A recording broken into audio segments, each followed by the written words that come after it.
কেন মাঝে রে আল্লাহর জিকিরে কে আর যার দয়াতে দিবারাতি চন্দ্র সরে যহ দিয়েছে জহতি বাতাসে বহে পাতি পাতি মেঘেতে বৃষ্টি ঝরে আল্লাহর জিকিরে আমার মন কেন মাঝে রে আল্লাহর জিকিরে কে কবে জন মাহবে বলে আগে আহার পাঠিয়ে দিলে হেন দয়া মায়া আল্লাহকে ভোলে দিন কাটালি বিভোরে আল্লাহর জিকিরে আল্লাহুম্মা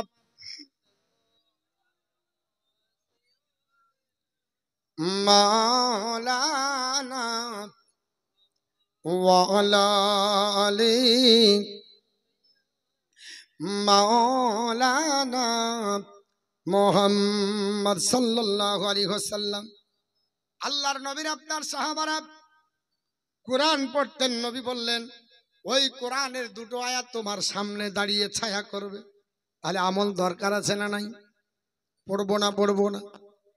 পাথর যদি ভাঙতে বলেন মুসলমান, পাথর ভেঙে গুঁড়া করে আপনার কোনটা আপনার বলে হয়েছে, আপনার বলে হয়েছে 8-4, কোনটা হাফ ইঞ্চি কোনটা 1 ইঞ্চি সব বানাতে পারে, কিন্তু কোরআনের দুটো আয়াত মুখস্থ করতে পারে না। ঠিক না বেটি? জিজ্ঞাসা করেন কত বছর থেকে নামাজ পড়ছেন চাচা? বলছে প্রায় 30 বছর হলো।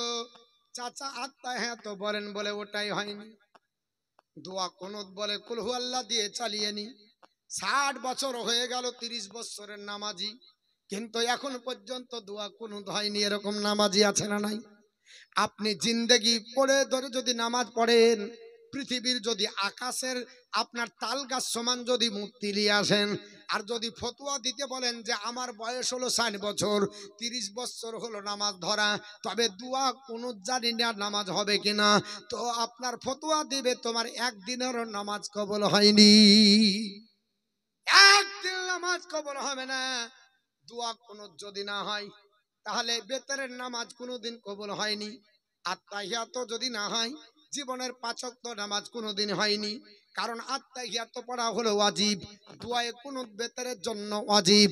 তাহলে বলেন পৃথিবীর জমিনে সব কিছু করতে পারলেন, এখনো নামাজ পড়া শিখতে পারলাম না, সূরা ফাতিহা ঠিক করে পড়তে পারলাম না। আপনি বলে হয়েছে পৃথিবীতে সূরা ফাতিহা পড়বেন। বাবা, পৃথিবীতে সূরা ফাতিহার এতটা আল্লাহ পাক আপনার মর্যাদা দান করেছে। আল্লামা ইবনে কাসির রহমাতুল্লাহ আলাইহি তাফসীর ইবনে কাসিরের মধ্যে বলছেন, এই আল্লাহ পাক তাফসীর ইবনে কাসিরের মধ্যে আল্লামা ইবনে কাসির বলছেন সূরা ফাতিহাকে আল্লাহ এত মর্যাদা দান করেছে, এই সূরাটাকে আল্লাহ দুবার নাজিল করেছে। যারা বলেন সুবহানাল্লাহ। এত মর্যাদাপূর্ণ সূরা, আমরা তো মনে করি আলহামদুলিল্লাহ সূরা, না, সূরা ফাতিহা এমন একটা বরকতের সূরা বাবা, যদি পৃথিবীর জমিনে কেউ পড়ে, আল্লামা ইবনে কাসির রহমাতুল্লাহ বলছে যে তার জীবনে 2000 যদি অসুখ আসে, 2000 অসুখের মোকাবেলা করার জন্য আল্লাহর সূরা ফাতিহা এই 7 আয়াতের সূরাটা তার জন্য যথেষ্ট। জোরে বল সুবহানাল্লাহ। আল্লাহ এত কিছু কোরআনের ভিতরে দান করেছে, বুঝতে পারে না, মুসলমানদের খবর নাই। সূরা ইয়াসিন আপনার পড়বেন, আল্লাহর নবী আপনার শিক্ষা দিচ্ছেন, আমার সাহাবারা কোরআন পড়ো, আমার সাহাবারা কোরআন তেলাওয়াত করো, সূরা ইয়াসিন পড়তে থাকো। আল্লাহর নবী বলেছে আপনার পৃথিবীর জমিনে আল্লাহর বান্দা বান্দিরা কোরআন পড়বে, যদি অসুস্থ হয়ে যান সূরা আপনার ইয়াসিন পড়ুন, যদি মৃত্যু মুখে পতিত হন ইয়াসিন সূরাটা পড়েন। আল্লাহর নবী বলেছে ইয়াকরা ইয়াসিন আলা মাউতাকুম, এ আমার সাহাবারা তোমাদের মধ্যে মৃত্যু যদি বরণ করে, মৃত্যু মুখে পতিত হয়ে যায়, ওই মানুষের কাছে সূরা ইয়াসিনটা পড়তে থাকো। ইয়াসিন পড়ো পড়ো। সাহাবারা বললেন নবী গো ইয়াসিন সূরা পড়লে কি হবে? আল্লাহর নবী বললেন সাহাবারা ইয়াসিন সূরা এমন ফজিলতপূর্ণ সূরা, আল্লাহর বান্দা বান্দী এর উপর আমল করবে।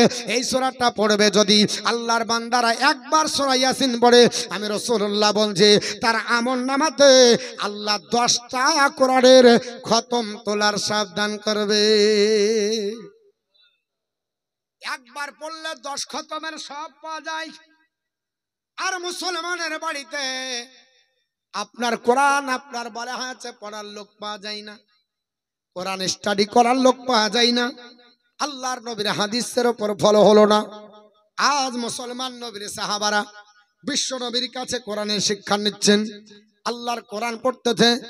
আপনার কখন আমরা কোরআন পড়ি?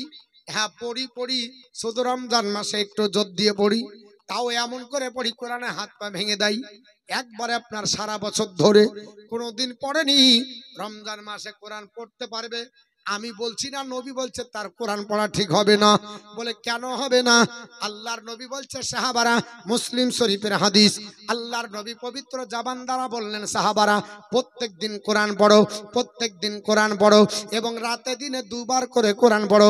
ইকরাউ কোরআন, ইকরাউ কোরআন, আপনার বলা হচ্ছে কোরআন পড়ো বিল্লাইলি ওয়ান নাহারি, রাতে এবং আপনার দিনে, সকাল সন্ধ্যা কোরআন পড়ো। ইয়া রাসূলুল্লাহ কেন পড়বো? আল্লাহর নবী বললেন সাহাবারা আপনার ইন্নামা মাসালাল কোরআন ইন্নামা মাসাল সাহিবুল কোরআন, আল্লাহর নবী বললেন সাহাবারা কোরআনের যারা হাফিজ হবে, কোরআন যারা মুখস্থ করবে, কোরআন যারা পড়বে, এদের উদাহরণ হলো কামাসালিল ইবিলিল মুআল্লাকা, বেঁধে রাখা উটের মতো। কোরআন পড়া, কোরআন মুখস্থ করা, কোরআন স্টাডি করা, এদের উদাহরণ হলো বেঁধে রাখা উটের মতো। বেঁধে রাখা উট কেমন? নবী বলছে সাহাবারা বেঁধে রাখা উটের মতো এদের উদাহরণ হলো ইন আহাদা আলাইহা, যদি একে ভালো করে শক্ত করে বেঁধে রাখে তা আমসাকাহা, ধরে রাখতে পারবে। মরুভূমিতে উট নিয়ে গেছে, যদি একে ভালো করে বেঁধে রাখে তাহলে উটটা ধরে রাখতে পারবে। আর যদি এটা না হয় ওয়া ইন আতলাকাহা জাহাবা, তার যদি ছেড়ে দেয়, ঢিল দেয়, তাহলে চলে যাবে, আর ধরতে পারবে না।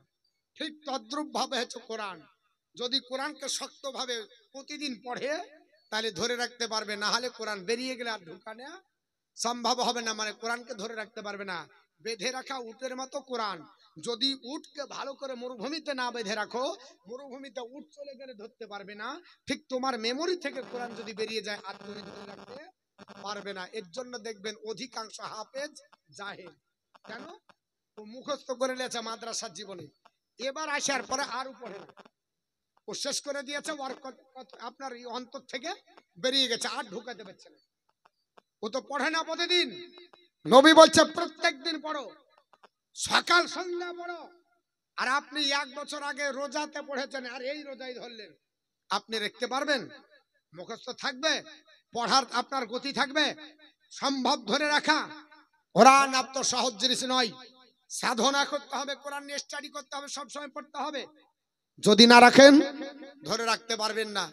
আপনারা বলেন যে হুজুর আপনারা এত আয়াত মুখস্থ করে রাখেন কি করে? অত সহজ নয়, প্রত্যেকদিন পড়তে হয়। ঘুম হারাম হয়ে যাবে। আপনি কেসা কাহিনী বলে দিতে পারবেন, ইদিক উদিক করে মাফহুমটা ঠিক থাকলে, কিন্তু আয়াত বলতে পারবেন না, হাদিস বলতে পারবেন না, ক্ষমতা নাই। ওকে যদি বলেন যে এই আয়াতটা বলো তো, কোরআনের হাদিসটা বলো তো, আপনার একটা কোরআনের আয়াত বলো, একটা হাদিস বলো, বলতে পারবেন না। কেন? ওটা সব সময় পড়তে হয়, সব সময় বলতে হয়। কিন্তু ঘটনাটা হয়তো আপনাকে বলে দিবে, ঘটনা আলাদা, কোরআন আলাদা, হাদিস আলাদা, এগুলাকে সব সময় পড়তে হয়। রাস্তায় পড়তে হয়, বাড়িতে ঘুমানোর সময় আপনার বুকের উপরে আপনার অন্য কিছু না নিয়ে যদি মোবাইলও নেন, অন্তত পিডিএফ এ ডাউনলোড করে কোরআনটা দেখেন, মেমোরিতে রাখেন, তাহলে আপনার মেমোরিতে সেভ হয়ে থাকবে। সব জিনিসের একটা ব্যাপার আছে। ইলম হচ্ছে আপনার ওই রকম যেমন ধারদার যন্ত্র। একটা হেসাকে যদি প্রতিদিন ধান না দেন, যতই ভালো কোম্পানির হেসালেন, পরবর্তীতে আর হবে না, চলবে না, বাদ হয়ে যাবে। আপনার ব্রেন ওই রকমই, ব্রেনকে প্রতিদিন ধার দিতে হয়, পড়তে হবে, স্টাডি করতে হবে। আজ মুসলমানের ঘরে কোরআন নাই, রমজান মাসে শুধু কোরআন পড়ে কখনো আপনার ভালো করে আপনি কোরআন পড়তে পারবেন না। প্রতিদিন পড়বেন, না হলে ওই রকম হবে আলহামদুলিল্লাহ, মানে ওই চাই চাবাতে হবে, একটা অক্ষর লিয়া দিন মান করলেই হাঁটবে, যতক্ষণ ওটা শেষ না করবে ও ছাড়বি না শ্বাস। কিন্তু ওরকম তো না, কোরআন পড়তে হবে সুন্দর করে। আপনার বলা আছে কোরআনকে বলা হচ্ছে ওয়ারাত্তিলাল কোরআন, তার তিলের সঙ্গে কোরআন পড়ো, সুন্দর করে পড়ো। জাইয়িদুন আসওয়া আপনার বলা হচ্ছে জাইয়িদুন কোরআনু আমি ভুলে গেলাম। তো কোরআনকে আপনি আওয়াজে সুন্দর করো, মুজাইয়িন করো, এটা আমার স্মরণ থেকে হারিয়ে গেল। তো বলা হচ্ছে সুন্দর করে পড়তে হয়, সুন্দর করে কোরআন পড়তে হবে। আর সারা মাস চলে গেল, সারা দিন চলে গেল, সারা বছর চলে গেল, রমজান মাসে ঝুল ঝাড়িয়ে এবার লাগে আছে বান্না মেরে 3 খতম দিবে, আর 14 পুরুষের ক্ষমতা নাই, একটাও কোরআন। হ্যাঁ বলছে যে 3টা খতম দিয়া গা উঠব, ওই একটাও হয়নি। সূরা ফাতিহা তো কবার গোল মেরে চাললাই ভালো, 3 খতম তো দূরের কথা, সূরা ফাতিহা ঠিক করে হয়নি। বুঝতে পেরেছেন? নবী আমাদের যে নির্দেশ দিয়েছে সেই নির্দেশ অনুযায়ী চলতে হবে। ইনশাআল্লাহ আমরা কোরআন পড়বো, জোরে বলুন পড়বো তো। মুসলমানদের সবচাইতে বড় হাতিয়ার কোরআন, এর জন্য তো কোরআনের প্রথমেই নামই হলো কোরআন। কারা ইয়াকরাউ কারানান, তেলাওয়াত করো, পঠিত গ্রন্থ, পড়ার বই, তুলে রাখার বই না, পড়ো, সব সময় পড়ো। আল্লাহ পাক যখন প্রথম ওহী নাজিল করালেন জিবরিলের মাধ্যমে নবীকে, ইকরা বিসমি রাব্বিকাল্লাযী খালাক, ইকরা দিয়ে বলে পড়ো নবী পড়ো, কারণ পড়তে বলা হয়েছে আগে, সব আগে এই আয়াত নাজিল হলো। কেন?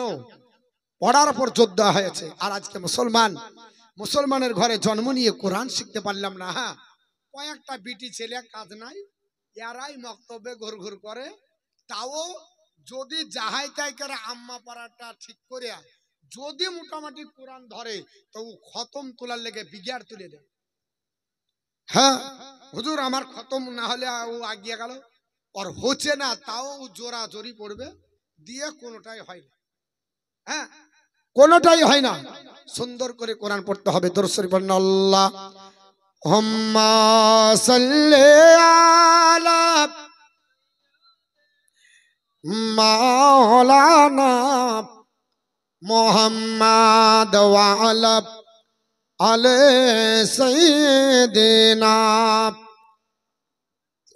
মাওলানা মুহাম্মাদ সাল্লাল্লাহু আলাইহি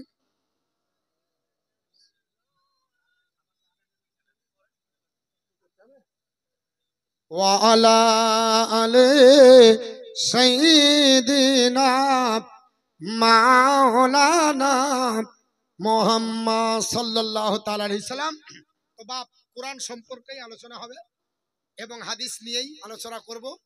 তার আগে যেহেতু কবরস্থানের জালসা, আল্লাহর নবীর সাহাবী হযরতে বারা বিন আজিব রাদিয়াল্লাহু তাআলা তিনি বর্ণনা করেন যে নবী পাক সাল্লাল্লাহু আলাইহি ওয়াসাল্লাম বলছেন, এ আমার সাহাবারা কলা ইয়াতিহি মালাকানে, দুইজন ফেরেশতা কবরের মধ্যে হাজির। কজন ফেরেশতা আছে? দুজন। এই ফেরেশতা দুজনের নাম কি গো?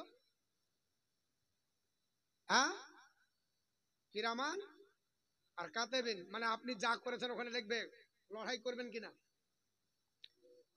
এই দেখেন, বুঝতে পেরেছেন আমাদের অবস্থা কি? হ্যাঁ, এই দেখেন ওটা উল্টা পাল্টা হয়েছে। উল্টা পাল্টা হয়েছে কিসের জন্য হয়েছে বুঝতে পেরেছেন? আল্লাহ রাসূল সাল্লাল্লাহু আলাইহি সাল্লাম বলেছে দুইজন ফেরেশতা আসবে। ইয়াতিহি মালাকানে, মালাক মানে 1 বছর, মালাকানে 2 বছর, দুইজন তাসনিয়া সাগা, দুজন ফেরেশতা হবে। ফাইজুল সানিহি, তাকে উঠাবে, কাকে? মুর্দাকে, তাকে উঠাবে।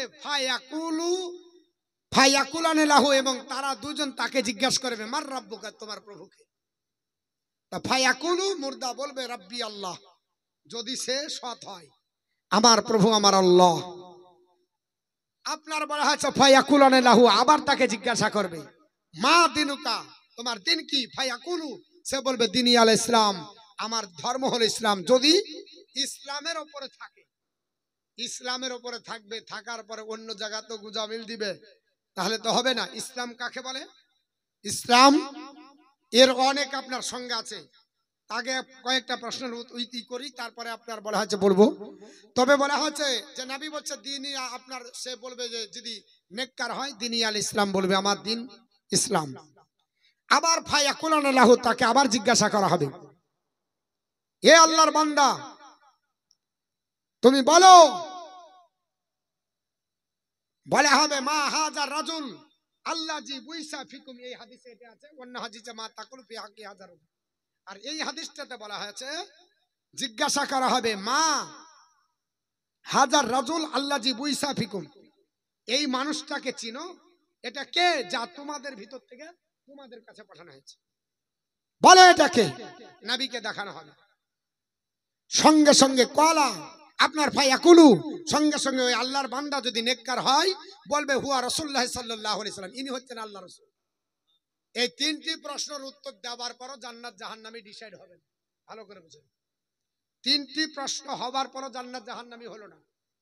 একটা প্রশ্নের উত্তর দিয়েছে আমার রব আল্লাহ সত্য, দিন ইসলাম আমার ধর্ম ইসলাম, নাবিকে দেখিয়েও বলা হবে তো বলবে ইনি আমাদের নবী মুহাম্মদ সাল্লাল্লাহু আলাইহি সাল্লাম। তারপরও এখনো ডিসাইড হয়নি, তারপর আবার জিজ্ঞেস করবে মা তাদরিক, তুমি কি করে বুঝলে ইনি আল্লাহ রাসূল? তুমি কি করে বুঝলে, জানলে কি করে, তুমি কি করে জানলে এটা? সঙ্গে সঙ্গে আল্লাহর বান্দা যদি নেককার হয় পরহেজগার হয় সঙ্গে সঙ্গে বলবে ফায়াকুলু, সে বলবে হে আল্লাহর ফেরেশতা আপনার ফা কারাআতু কিতাব আল্লাহ, আমরা আল্লাহর কিতাব পড়েছি, জোরে বলো সুবহানাল্লাহ, আল্লাহর কিতাব পড়েছি, ওয়া আমানতু বিহি, আর তার উপর ঈমান এনেছি, আর সাদ্দাকতু, আর সত্য বলে মেনে নিয়েছি। আর যখনই সত্য বলে মেনে নিবে, কিতাব পড়ে মানে কোরআন পড়ে, কোরআন পড়ার পর ঈমান এনে সত্য বলে মেনে নিয়েছে, সঙ্গে সঙ্গে আল্লাহর তরফ থেকে আওয়াজ আসবে, যেমন আমার নবী বলেছে, আল্লাহ পাক বলেছে, আপনার ওই সময় আল্লাহ পাক বলবে ফা জালিকা কাউলুহু, আল্লাহ তাআলার কথা উদ্ধৃতি দিয়ে বলবে সত্যবাদী তারা যেভাবে ঈমানদার সত্য কথা বলেছে, এদের আপনার বাস্তবে তাদের পরিপূর্ণ বদলা দেওয়া হবে, সত্য বলে তাদের কথাকে প্রাধান্য দেওয়া হবে। অনেক বড় হাদিস লাস্ট পর্যন্ত শেষ পর্যন্ত বলা হবে যে আপনার বলা হয়েছে আপনার তাকে কি করো ফা আফরিসু, আপনার ফা ইউনাদি, আপনার বলা হয়েছে নেদা দেওয়া হবে, ফা ইউনাদি মিনাস সামাই, আসমান থেকে একটা আওয়াজ আসবে, আওয়াজ আসবে, আসার পর বলবে আন সাদাকা আব্দি, আমার বান্দা সত্য বলেছে, ফা আফরিসুহু মিনাল জান্নাত, জান্নাত থেকে তাকে লেবাস পরিয়ে দাও, ওয়া আলবিসু মিনাল জান্নাহ, আর জান্নাতের পোশাক তাকে পরিয়ে দাও, বিছানা জান্নাতের বিছানা কবরে বিছিয়ে দাও, জান্নাতের পোশাক তাকে পরিয়ে দাও, আপনার বলা হয়েছে এবং তাকে আপনার তার জন্য ফা আফতাহু লাহু বাবান ইলাল জান্নাহ, আর জান্নাতের দরজা তার জন্য খুশিয়ে দাও, জানে জান্নাতের খুশবু তার কবরে পৌঁছায়, জোরে বলো সুবহানাল্লাহ। জান্নাতের খুশবু আসবে, মেওয়া আসবে, ফল আসবে, আল্লাহ এত বড় তাকে আপনার কবরটা বানাবে হাদ্দে নজর, যতক্ষণ আপনার তার নজর যাবে। তো এই কবরের জন্য আমি বড় হাদিস কেটে ছেটে বললাম, হাদিস বলতে গেলে অনেক সময় লাগবে, যেহেতু হুজুর বলেছে এরকম সম্পর্কে অনেক কিছু শুনছিলাম কবর সম্পর্কে, তার জন্য আমি বললাম না। একজন আল্লাহর বান্দার কাছে 1000 টাকা লাগবে কবরের গায়ের, আপনার বলা হয়েছে যেহেতু উন্নতি কল্পে জানসা কবরস্থানের, এই কবরস্থানে আপনাকে আমাকে সবাই যেতে হবে, 1000 টাকা কেউ দিতে পারবে? আচ্ছা আল্লাহর কোনো বান্দা 1000 টাকা দিতে পারবো? আছে কোনো মা জননী? আপনি ও মসজিদের, আচ্ছা আচ্ছা, কবর এই কবরস্থানের জন্য না, মসজিদের জন্য, আচ্ছা মসজিদের জন্য তো আরো ভালো। আল্লাহ রাব্বুল আলামিনের নবী আমার বলেছেন, আমার সাহাবারা রাজুলুন কালবুহুন মুআল্লাকুন ফিল মসজিদ, যার হৃদয় মসজিদের সঙ্গে লেগে যায়, আমি রাসূলুল্লাহ বলছি তার জায়গা আল্লাহর আরশের নিচে হয়ে যায়, জোরে বলুন। তো মসজিদকে ভালোবাসলে তো হবে, মসজিদের ভালোবাসাতে 1000 টাকা দান করেছেন মাওলানা জাহিদুল ইসলাম সাহেব, তিনি দান করেছে দাদা দাদির নামে, আপনার মায়ের নামে, আত্মীয় স্বজন গহীন অন্ধকার কবরে গেছে, আল্লাহ তিনার আত্মীয় স্বজন এবং তার আপনার বলা হচ্ছে খানদানের পূর্বপুরুষ যারা গেছে, আল্লাহ সকলকে জান্নাত নসিব করে, জোরে বলুন আল্লাহুম্মা আমিন। একজন ব্যক্তি চেয়েছিলাম, একজন দিয়েছেন, বাপ আপনার বলা হচ্ছে আল্লাহর ঘর মসজিদ কারাবাদ করবে, মহান আল্লাহ পাক বলে ইন্নামা ইয়ামুরু মাসাজিদাল্লাহ মান আমানা বিল্লাহি ওয়াল ইয়াউমিল আখিরি ওয়া আকামাস সালাতা ওয়া আতাজ যাকাতা ওয়া লাম ইয়াখশা ইল্লাল্লাহ, আমি আল্লাহ পাক আমার ঘর তাদের দ্বারা আবাদ করে নিব যারা আমি আল্লাহকে বিশ্বাস করে, যারা আপনার বলা হচ্ছে আখিরাতকে বিশ্বাস করে, যারা নামাজ কায়েম করে, যারা যাকাত প্রদান করে, আমি আল্লাহ ছাড়া কাউকে ভয় করে না, আমি আল্লাহ তাদের দ্বারাতে আমার ঘর আবাদ করে নিব, জোরে বলুন সুবহানাল্লাহ। আল্লাহর ঘরের আবাদের জন্য আর একটা লোক 1,000 টাকা দিতে পারবো? আছে কোন আল্লাহর বান্দা? 1,000 টাকা, এতগুলো মানুষ আছেন, 1,000 টাকা আমি বেশি নয় 2 থেকে 3 মিনিট আপনাদেরকে বিরক্ত করব। আপনার বলা আছে মা আপনাদেরকে 2 থেকে 3 মিনিট আমি বিরক্ত করব, আমার পরে দুর্দান্ত বক্তা একবারে সুর করে জীবনী করবে, অসুবিধা নেই।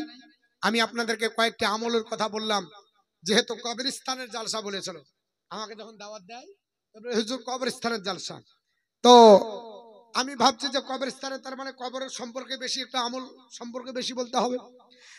তো আমলেরই আমাদের দরকার, এর জন্য আমল আপনার সব জায়গাতেই দরকার, মসজিদ হলেও আমলের দরকার, কারণ মসজিদে গেলে আমল করতে হবে, কবরস্থানে ঢোকার আগে আমল করে ঢুকতে হবে, নাকি বলছেন? না ডাইরেক্ট ঢোকা যাবে? ডাইরেক্ট ঢুকলে কি হবে দাঁড়ান বলছি, ডাইরেক্ট ঢুকলে কি হবে আর আমল করে ঢুকলে কি হবে? তো মা বোন যারা আছেন 1,000 টাকা করে যারা আছেন, আমি আপনাদের সকল মাকে বলবো যে 1,000 টাকা করে, তারপরে আমার পরেই নাচ শুনতে পাবেন, গজল শুনতে পাবেন, মানকাবাত শুনতে পাবেন, আপনার জীবনী শুনতে পাবেন।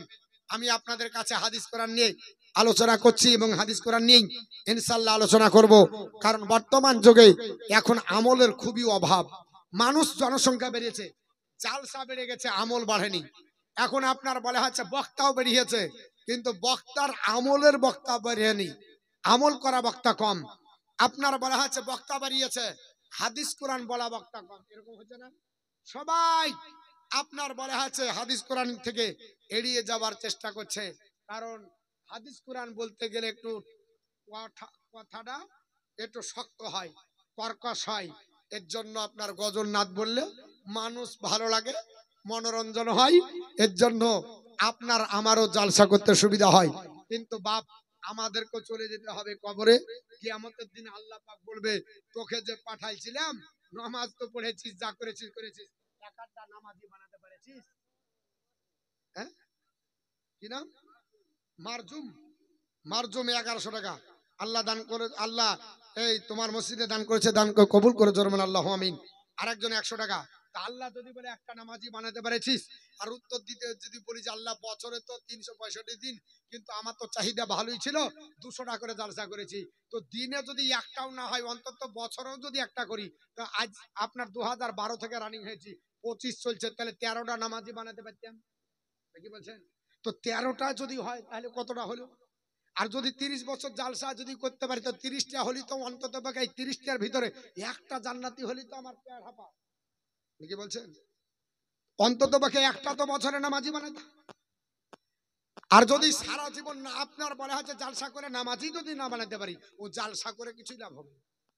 হ্যাঁ লাভ হবে কি, ব্যাংক ব্যালেন্স হবে, পকেটটা গরম হবে, যাবো হাসবো আর বলবো যে আজকে নাজরানা ভালোই হয়েছে, এটা একটু হবে, কিন্তু বাপ ভবিষ্যৎ অন্ধকার। কবরে আপনার বলা আছে যে হিসাব দেওয়া মুশকিল হবে, আলিম হন, আলিম হন, হাফেজ হন, কারি হন, কবর আপনাকে জিজ্ঞেস করবে না তুই কত বড় বক্তা ছিলি, কি নিয়ে এসেছিস ওটা। কবরে যদি আপনার বলা আছে উত্তর দিতে না পারেন, আপনি কতই বড় জালসা করে, কত বড় জালসা করেছেন, কত বড় পপুলার বক্তা ছিলেন, ওসব কিছু আপনার কাজে আসবে না, আমল যদি খারাপ হয়ে যায়। বাবা আমার, এর জন্য কবরের আপনার বলা আছে যাবার আগে কবরের আপনার চিন্তা ভাবনা করতে হবে। নবী আমার বলেছে হ্যাঁ জিক্রি কাসরাতি, কাসরাতি জিক্রিল মাউতি ওয়া তিলাওয়াতিল কোরআন, বেশি বেশি করে মৃত্যু স্মরণ করো আর কোরআনের বেশি বেশি করে তেলাওয়াত করো, জোরে বলো সুবহানাল্লাহ। তো আপনার একজন হয়েছে, দুজন হয়েছে, মা আপনাদের ভিতরে নাই একজন মা 1,000 টাকা, আমার ভাই যান বাপ যান 1,000 টাকা করে দিতে পারবো না, বেশি লাই, হুজুরের হাতে দিয়েছেন অনেক, 500 টাকা আর 500 টাকা দেন না ভাই, পরে দিয়ে দেবেন। কি নাম? মিন্টু, হ্যাঁ মিন্টু শেখ, 1,000 টাকা, 500 নগদ, 500 বাকি। আল্লাহ দান কবুল করে জোরবেন আল্লাহুম্মা আমিন। তার আত্মীয় স্বজনের গহীন অন্ধকার কবরে আল্লাহ দূর করেন, জোরবেন আল্লাহুম্মা আমিন। 3 জন হলে আর 2টা দেন, তাহলে 5 জাতের সিলাই 5 জন হবে, হাত তুলে একটু মোনাজাত করব। কিন্তু মা বোনটা একটা তো বহিনী করলো না, হ্যাঁ ওদের লক্ষ্মী ভান্ডারের কথা বলেছি তার লেগে নাকি, হ্যাঁ কোনো মানাই, হ্যাঁ ও 2000 হবে, তাহলে ওদের পকেটটা আরো করো, ওই 2000ই তো সব গেল, 26,000কে নিয়ে নিয়েছে 2000-ই। হ্যাঁ, তো যাই হোক বাপ, মাত্র আপনার বলা আছে 1,000 টাকা করে।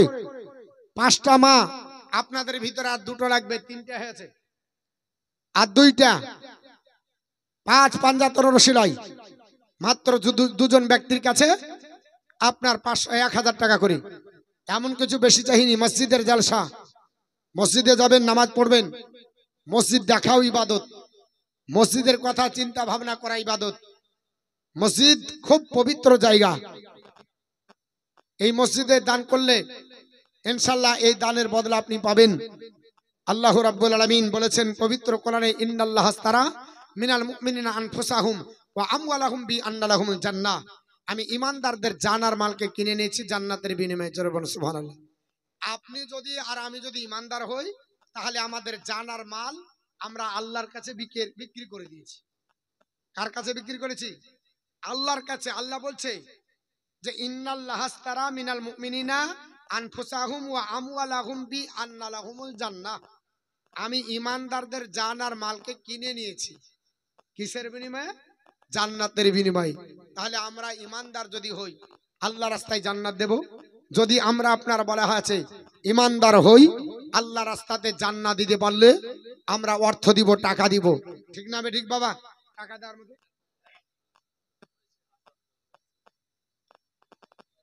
শোনেন, একটা ঐতিহাসিক জালসা বললাই, এটা একবার কনফারেন্স। পশ্চিমবঙ্গের যত মৌলবি মাওলানা হাফেজকারী থাকবে, অন্তত পক্ষে যে যেখানে খবর পাবে, অন্তত পক্ষে হলেও কিছু অংশ যাবে। দাওয়াত থাক আর না থাক, এখানে 3 জন ব্যক্তির নাম আছে। তার মধ্যে হুজুর আসজাদ রেজা মাদ্দাজিল্লাহুল আলী ওয়াল কুদসি, উনি থাকবেন। উনি হচ্ছেন হুজুর আখতার রেজা। আপনারা নাম শুনেছেন, আজহারি মিয়া যাকে বলা হয়, যিনি তাজুস শরিয়ত যার লাকাব। ওনার ছেলে সাহেবজাদা, উনি এই বাড়ি প্রথম আসছেন। এই বাড়ি পশ্চিমবঙ্গে প্রথম আসছেন। আসবে কোথায়? ভরতপুর। ভরতপুর এলাকায় উনি আসবেন আগামী 15 এপ্রিল। ওই দিনে আপনারা সবাই যোগাযোগ করে সেখানে যাবেন। কনফারেন্স হবে। 3 জন মার্দে মুজাহিদের আপনার দর্শন করবেন। আপনাদের সকলের জন্য জনগণের পক্ষ থেকে দাওয়াত থাকলো। ও বলছিলাম যেটা, 2জন হয়েছে, 3 জন হয়েছে। মেয়েরা দিয়েছে, ওইভাবে নিয়ে এসেছেন। ব্যাগ নিয়ে যান। এটা তো খোসরা হয়েছে, একটু গুটাগুটি। বাবলু চাচার স্ত্রী 1,000 টাকা। আল্লাহ দান কবুল করুন, জোরে বলেন আল্লাহুম্মা আমিন। তাহলে কটা হলো? মেয়েদের 1টা, আপনাদের 3টে, আর আপনাদের 2টা, ওদের 4টে। 2টো ব্যক্তি হবে না, 1,000 টাকা করে। হ্যাঁ, বেশি চাইনি, 5,000 10,000 চাইনি, 1,000 টাকা করে। আল্লাহর কোন বান্দা নাই 1,000 টাকা, মাত্র 1,000। 1,000 টাকা। একটু মার্দে মুজাহিদ হাতটা তুলেন, আমি দোয়া করে নি। 5 পাঞ্জা 13 সেলাই। 5 জন হলে দোয়া করে আমি আমার নির্দিষ্ট আপনার বিষয়ের দিকে ফিরে যাব। একটা ব্যক্তি আর 2টো, 1,000 টাকা করে। এতগুলো লোক আছে আমাদের কমিটি, দেশের বিদেশের বাইরের সব আল্লাহর বান্দা বান্দিকে রিকোয়েস্ট করছি, মাত্র 1,000 টাকা করে। আরে মসজিদের শোনের আজান, চলো নামাজ চাল, চলো নামাজ চাল। মসজিদের শোনের আজান, চলো নামাজ চাল, চলো নামাজ চাল। দুঃখ পাবি সান্ত্বনা তুই, দুঃখ পাবি সান্ত্বনা তুই, ভাগ্য পাবি চলো নামাজে চল মসজিদের শোনের আজান চলো নামাজে চল চলো নামাজে চল মহিলা মাটি লাগিল যা তোর মহিলা মাটি লাগিল যা তোর দেহ মনের মাঝে সব হবে তাহারা হৃদয় যেমনি যাই না মাঝে রোজগার তো করবি যদি আখেরাতের ফাল চলো নামাজে চলো মসজিদের শোন রে জানা চলো নামাজে চাল চলো নামাজে চাল হাজার কাজের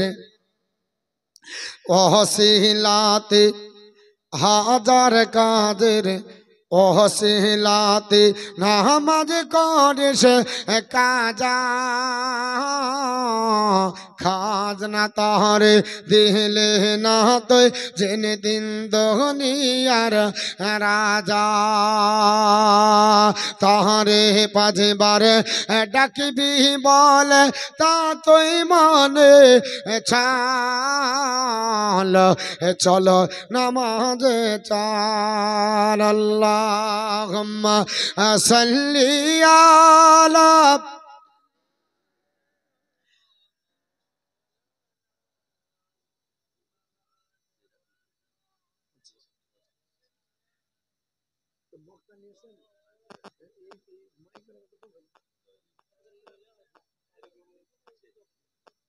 একজন মহিলা 200 টাকা দিয়েছে আল্লাহ দান কবুল করে জোরে বলেন আল্লাহ সাল্লাল্লাহু মুহাম্মাদ হরদম ज़बान से निकालो पाक नामे मोहम्मद हरदम ज़बान से निकालो सफियाना মোহাম্মদ সাল্লাল্লাহু তাআলা আলাইহি ওয়াসাল্লাম আমি বলছিলাম বাবা আল্লাহর কোরআন আপনি ধরে থাকুন নবীর আপনার সুন্নতি তরিকায় চলুন পৃথিবীতে কোনো আপনার জালিম অত্যাচার আপনাকে কিছু করতে পারবে না আর যদিও করে আল্লাহ তাকে ছেড়ে দেবে না ফিলিস্তিনের মাটিতে গাজা উপত্যকায় আপনার বলা হয়েছে 30,000 নিরীহ মুসলমানকে আপনার বলা হয়েছে গাজা উপত্যকাতে ধূলিসাৎ করা হলো গত ঈদে চোখে পানি ঝরে গেল গাজা উপত্যকায় মসজিদ একটা রাখা হয়নি একটা মাদ্রাসা রাখা হয়নি একটা বাড়ি রাখা হয়নি মুসলমানদের ধ্বংসাবশেষের উপরে মুসলমানরা তবু আল্লাহর ইবাদত আপনার ছাড়েনি আল্লাহর ইবাদত করে গেল পৃথিবীর জমিনে দাদাগিরি করেছিল যে বলেছিল কয়েক আপনার ঘন্টার ভিতরে আপনার গাজাকে উড়িয়ে দেবে এর নাম হলো আমেরিকা আল্লাহ বলল আমিও 1 সেকেন্ড লাগবে না তোদেরকে এমন শাইস্তা করব পৃথিবীর কোনো দমকল দিয়ে নিভানো যাবে না আল্লাহ পৃথিবীর জমিনে ওই লস অ্যাঞ্জেলেসে দাবানলের মাধ্যমে পৃথিবীর কোনো মানুষ লাগলো না কাউকে যেতে হলো না ফিলিস্তিনবাসীকে যেতে হলো না আল্লাহ পাক পৃথিবীর জমিনে লস অ্যাঞ্জেলেসে আপনার দাবানল জড়িয়ে জঙ্গলে প্রায় আপনার 1 মাসের কাছাকাছি আগুন আল্লাহ জ্বালিয়ে রাখলো ঘর বাড়ি পুড়িয়ে দিল ধূলিসাৎ করে দিল আপনার নলকূপের পানি বন্ধ হলো সমুদ্রের পানি দিয়েও আপনার আগুন লিভানো গেল না রং ঢালার পর বন্ধ হলো না হাজার হাজার টাকা নষ্ট হলো হাজার হাজার আপনার জমি আপনার নষ্ট হয়ে গেল সম্পদ নষ্ট হলো এলাকা নষ্ট হলো দাদাগিরি আল্লাহ পাক 1 মাসের মধ্যে শিখিয়ে দিয়েছে কিনা আমেরিকা চুপচাপ বসেছে আর বলছে হবে না। দাদা তুমি যতই দাদাগিরি করো, আল্লাহর মার বড় মার বাবা, আল্লাহ যদি মারে পৃথিবীর জমিনে কেউ আপনাকে বাঁচাতে পারবে না, আর আল্লাহ যদি বাঁচায় কেউ আপনাকে মারতে পারবে না। তবে আল্লাহর কোরআন অনুযায়ী চলুন, হাদিস অনুযায়ী চলুন, নবীর সুন্নতি তরিকায় চলুন। আল্লাহর নবীর আপনার বলা হয়েছে সুন্নাতের পাবন্দী হয়ে কোরআন যদি স্টাডি করুন আপনি বিপদ থেকে রক্ষা পাবেন।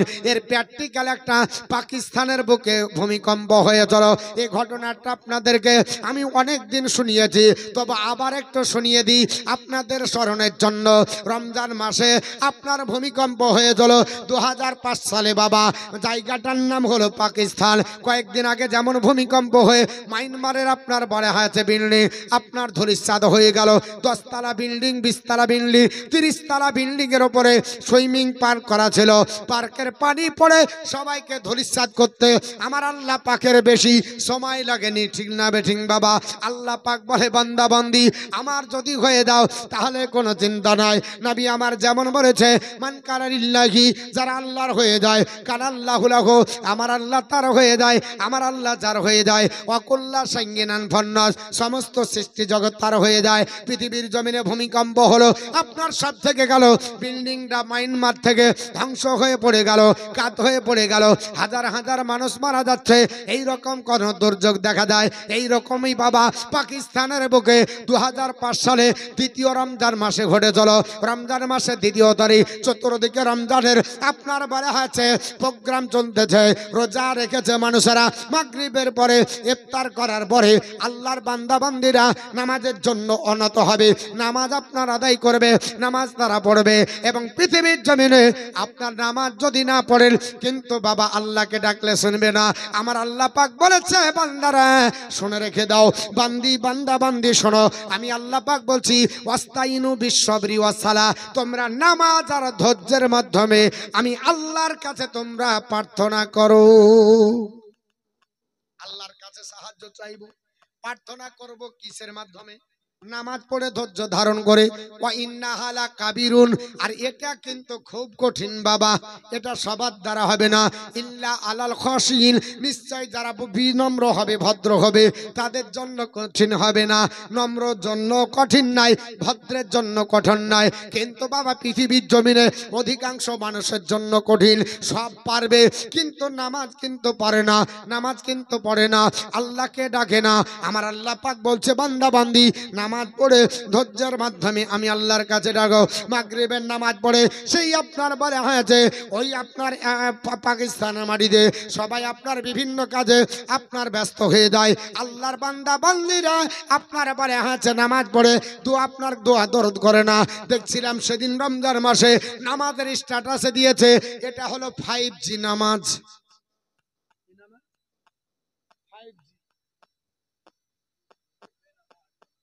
একটা মেয়ে ছেলে শাশুড়ির নামে দিয়েছে 100, আর একটা দিয়েছে এটা 4G।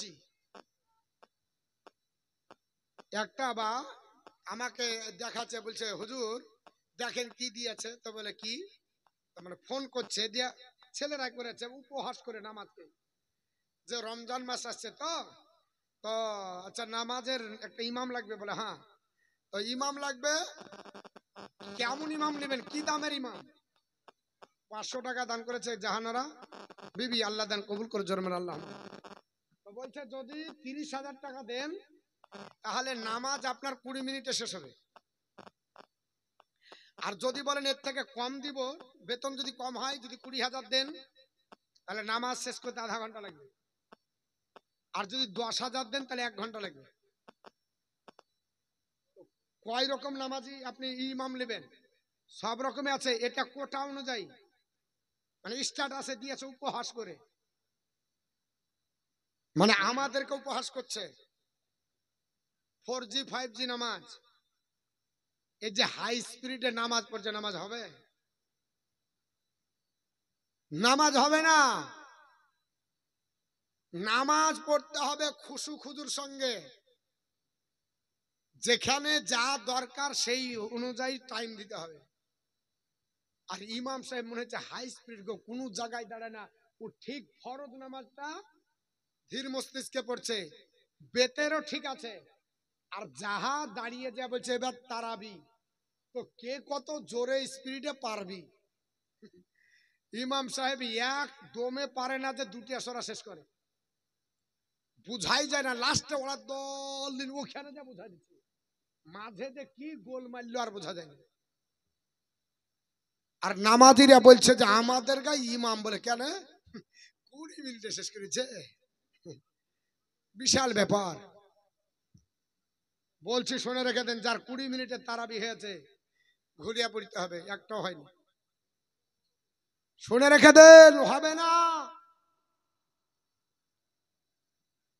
আপনাকে সামি আল্লাহ লিমান হামিদা বলে এইভাবে দাঁড়িয়ে একবারও সুবহানা রাব্বিয়াল আলা বা আজিম পর্যন্ত দাঁড়াতে হবে। ও দাঁড়াতে পারেনি, ওখান থেকে ঘুরে আবার পালিয়েছে, ওয়াজিব ছুটল।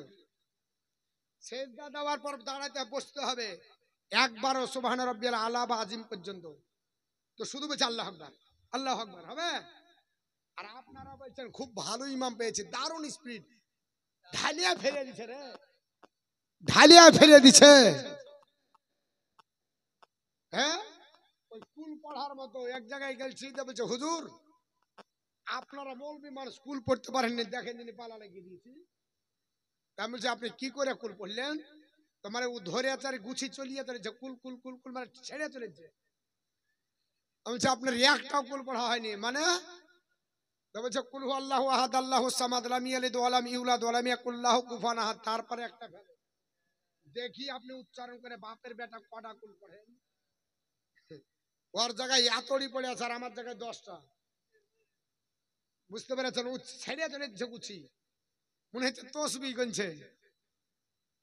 হাই স্পিড আপনার বলে হচ্ছে কুল পড়া, হাই স্পিড নামাজি সব হাই স্পিড। ইবাদত করতে গিয়ে যদি কম্পিটিশন এভাবে করে হয় হবে না, শুনে রেখে দেন।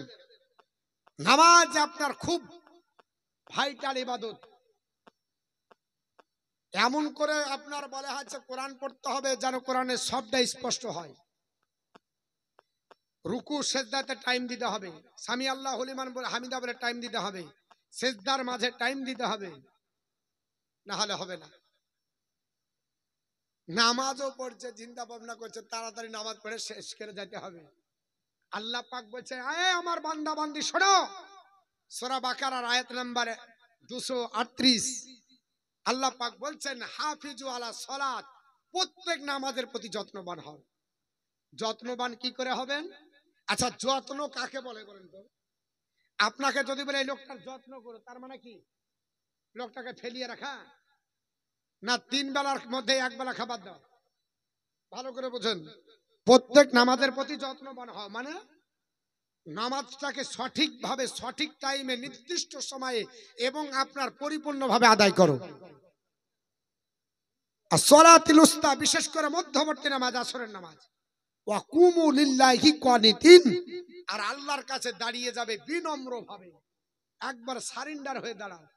নামাজও পড়ছে, যদি একটু ইমাম সাহেব কেরাত ধরে তো ইয়ার অ্যালার্জি শুরু হয়ে গেছে, মানে এই ভিতর ভিতর আইটেম করছে, দাঁড়া ইয়াসিন সূরা শুরু করেছিস, এবার তোকে দেখছি তোর 3 দিন বাদ দিয়ে তোকে টিসি দিচ্ছি। একবারে যাহা নামাজ সালাম ফিরবে, এই ইমাম সাহেব আপনি জানেন না 5 রকম লোক আছে কেমন করে নামাজ পড়তে হয়? অবশ্যই নবী আমার বলেছে জামাতে নামাজ ছোট সূরা পড়তে হয়, কিন্তু হতেও তো পারে 1 দিন বেশি হয়ে যেতে পারে।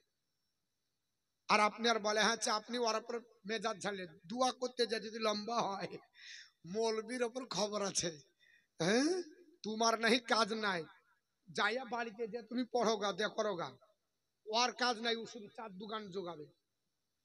আর মসজিদে আপনার মন ঠিকানা, ও চার দোকানে 1.5 ঘন্টা ধরে পাহারা দেয়, অসুবিধা নাই। আর মসজিদে 1.5 মিনিটের জায়গাতে ওর অ্যালার্জি ঢুকলেই মনে হচ্ছে কামড় শুরু হয়ে গেল, কখন বাড়াবে কখন বাড়াবে কখন বাড়াবে।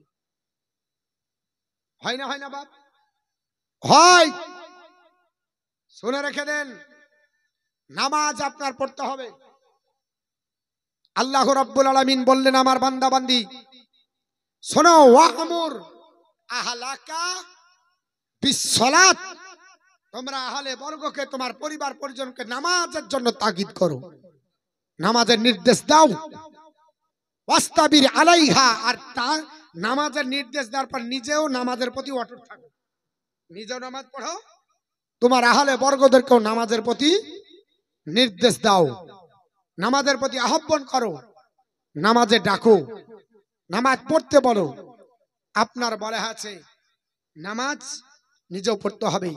তো বলছিলাম যেটা বাপ 100 200 500 যে যা পারবেন আপনারা দেন, আর আমি শুরু করি। তো নামাজ পড়ছে, আর অনেক মানুষ কি যে নামাজ পড়ে গো, তারাবিতে দেখলাম মাগরিবের সময় এত স্পিরিটে আমরা কোরআন পড়ি, তাও আমাদের নামাজ শেষ হচ্ছে না, আর ওরা আমাদের থেকে ডবল খাচ্ছে। আমরা তো পাতা শেষ করে উঠতে পারি না, আগে যেতে হয় মুসল্লায়। পাতা যদি শেষ করি তাহলে মুসল্লি আগে চলে গেলে খবর খারাপ। হোক আর না হোক, মুখে দুটা খেজুর দিয়ে আজান দিতে হয়, তারপরে আজানে 3 মিনিট ওখানে খাইলো, তারপরে লাস্টে শুরু করেছি দিয়ে, তারপর আবার জামাতে আগে, এদিকে 3 মিনিট মারিয়াছে, আবার ওদিকে 3-4 মিনিট আগে যাচ্ছি, তারপরে ঢেকুর তুলতে এসে ওরা নামাজ পড়ে, আমার নামাজ হচ্ছে না, ও সব পড়ে আবার ওটা বলেছে যে যা হলো হলো, ক্ষীর আছে বাকিটা নিয়ে যায়, বাস নামাজ হচ্ছে না, ও সব পড়ে কমপ্লিট করে ক্ষীর বতর বিতরণ সব হয়েছে। কি নাম